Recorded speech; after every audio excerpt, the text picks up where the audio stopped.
आखिरकार 38 घंटे की लंबी जद्दोजहद के बाद आज राज्यपाल ने चंपई सोरेन को झारखंड के नए मुख्यमंत्री के रूप में शपथ दिलवा दी। दोपहर लगभग 12:15 बजे नए मुख्यमंत्री चंपई सोरेन के साथ कांग्रेस के नेता आलमगीर आलम और आरजेडी के नेता सत्यानंद भोक्ता ने भी मंत्री पद की शपथ ली है। आपको बता दें कि देर रात लगभग 11:30 बजे राज्यपाल की ओर से न्योता आया था कि सुबह शपथ ले लें और चंपई सोरेन और उनके जो टीम के साथी हैं, जो कि पिछले लगभग 24 घंटे से लगातार प्रदर्शन कर रहे थे कि उनको आखिरकार क्यों नहीं बुलाया जा रहा है, जबकि हेमंत सोरेन की गिरफ्तारी लगभग 38 घंटे पहले रात में लगभग 9:30-10 बजे हो चुकी थी। और सीधा सीधा विपक्ष का आरोप था कि एक तरफ बिहार में 4 से 5 घंटे के अंदर मुख्यमंत्री नीतीश कुमार को शपथ दिला दी गई थी, लेकिन यहाँ पर लगभग 38 घंटे बाद आखिरकार शपथ दिलाई गई। इसको लेकर के कई तरह की चर्चाएं भी राजनीतिक हलकों में चल रही है। आपको बताते चले कि राज्यपाल ने बहुमत सिद्ध करने के लिए चंपई सोरेन को 10 दिनों का समय दिया है और ये माना जा रहा है कि सोमवार के दिन परेड कराई जा सकती है विधायकों को। की वजह साफ ये है कि राहुल गांधी की न्याय यात्रा झारखंड पहुंच रही है और इस वजह से जो बहुमत का जो मामला है सिद्ध करने का, उसको फिलहाल 2 से 3 दिनों के लिए टाला जा रहा है। और इस स्थिति में चूंकि कांग्रेस के विधायक राहुल गांधी की न्याय यात्रा में व्यस्त रहेंगे, इसलिए फ्लोर टेस्ट जो है संभवतः सोमवार को कराया जा सकता है। इस बीच किसी भी किस्म की टूट फूट से बचने के लिए 35 विधायकों को एक रांची से चार्टर प्लेन से हैदराबाद भेज दिया गया है और ये माना जा रहा है कि सोमवार को ये बहुमत सिद्ध करने वाली परेड राजभवन में कराई जा सकती है। आपको बताते चले कि इस बीच ये भी आरोप लगाए गए हैं कि भारतीय जनता पार्टी की ओर से विधायकों में तोड़फोड़ करने की कोशिश की गई थी, लेकिन वो कामयाब नहीं हो पाए और इस वजह से ये सब टालमटोल चल रहा था। लेकिन आखिरकार देर आयत दुरुस्त आयत की तर्ज पर राज्यपाल ने चंपई सोरेन को 38 घंटे बाद झारखंड के नए मुख्यमंत्री पद के रूप में शपथ दिला दी है। तो एक थोड़ी देर के राजनीतिक ठहराव जरूर आ गया है, लेकिन जब तक बहुमत सिद्ध करने वाली प्रक्रिया से तमाम विधायक नहीं गुजर जाते हैं, तब तक अभी कुछ भी कह पाना संभव नहीं है। और शायद इसी खतरे का अंदेशा लगाते हुए तभी 35 विधायकों को फिलहाल हैदराबाद भेज दिया गया है।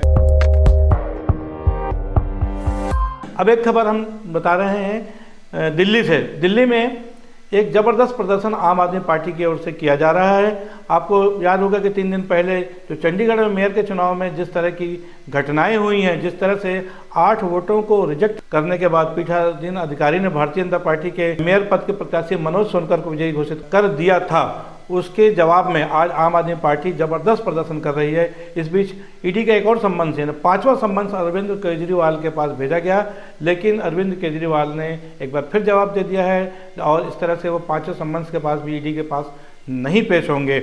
आज सवेरे से दिल्ली आने वाले जो रास्ते हैं, खासतौर पे जो पंजाब से जो रास्ता है, हरियाणा होकर भी आता है, उन जगह पर कई जगह आम आदमी पार्टी के कार्यकर्ताओं को रोका गया, उनकी गाड़ियां रोकी गई और किसी तरह से लोग गाड़ियां बदल बदल कर दिल्ली पहुंच रहे हैं। और वहां पर एक बड़ा सा मंच बनाया गया है जिसमें दोनों राज्यों के मुख्यमंत्री भगवंत मान और अरविंद केजरीवाल भी मौजूद हैं।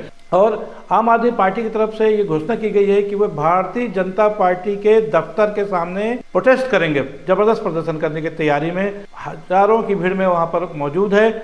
और भगवंत मान ने अपने उद्बोधन में ये सीधा सीधा आरोप लगाया है, कहा है कि यहाँ की भीड़ देख करके ये कहा जा सकता है कि ये देश किसी के बाप की जागीर नहीं है।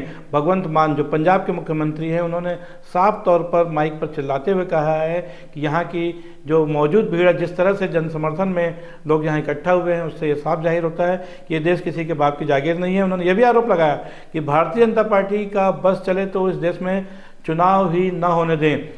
भगवंत मान ने एक आरोप जो है गवर्नरों पर भी लगाया। उन्होंने कहा कि जहाँ जहाँ भारतीय जनता पार्टी की सरकारें नहीं हैं, विपक्षी दलों की सरकारें हैं, वहाँ गवर्नर अपने अपने कूटनीतिक चालों से वहाँ की सरकारों को, वहाँ के मुख्यमंत्रियों को, वहाँ के मंत्रियों को परेशान कर रहे हैं। ये बहुत बड़ा आरोप उन्होंने लगाया है।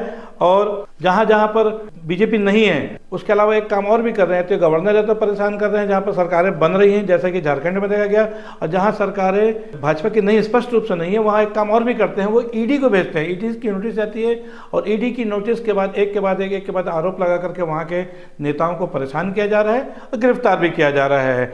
तो ये बहुत बड़े आरोप लगाए हैं और ज़बरदस्त वहाँ पर हुजूम पैदा हो गया है, दिल्ली में लॉ एंड ऑर्डर की स्थिति भी हो गई है। और इस बीच हरियाणा के आम आदमी पार्टी के जो प्रदेश के अध्यक्ष हैं वह सुशील गुप्ता, उनको हाउस अरेस्ट कर लिया है दिल्ली पुलिस ने। जैसे कि आपको मालूम है कि दिल्ली में भले सरकार आम आदमी पार्टी को, लेकिन जो पुलिस का जो कंट्रोल है वो केंद्र शासित प्रदेश होने के नाते वो बीजेपी के पास है, सेंट्रल गवर्नमेंट के पास है, बीजेपी के पास नहीं, सेंट्रल गवर्नमेंट के पास है। और इसीलिए शायद उन्होंने हरियाणा के आम आदमी पार्टी के प्रदेश अध्यक्ष सुशील गुप्ता को हाउस अरेस्ट भी कर लिया है। भगवंत मान ने चंडीगढ़ की घटना को लेकर के ये कहा है कि जो निर्वाचन अधिकारी है उनके खिलाफ मुकदमा दायर होना चाहिए। बहरहाल दिल्ली में जो प्रदर्शन चल रहा है आम आदमी पार्टी का, वो शाम तक अपने किस रूप में पहुंचता है और क्या क्या गतिविधियां उसमें होती हैं, इस पर हमारी निगाह बनी रहेगी। और देखना है कि आम आदमी पार्टी का ये जो प्रदर्शन है वो क्या रंग लाता है, इस पर सभी की निगाह रहेगी। आज के लिए बस इतना ही। मैं हूं बीडी निज़ामी और आप देख रहे हैं न्यूज़ T20। हमारी एक खबर आपको कैसी लगी, इस पर आप अपनी राय अवश्य दें। हमारी खबर को लाइक करें, हमारे चैनल को सब्सक्राइब करें। कल फिर मिलेंगे किसी नई खबर के साथ, तब तक के लिए दीजिए इजाज़त। जय हिंद, जय भारत, जय छत्तीसगढ़।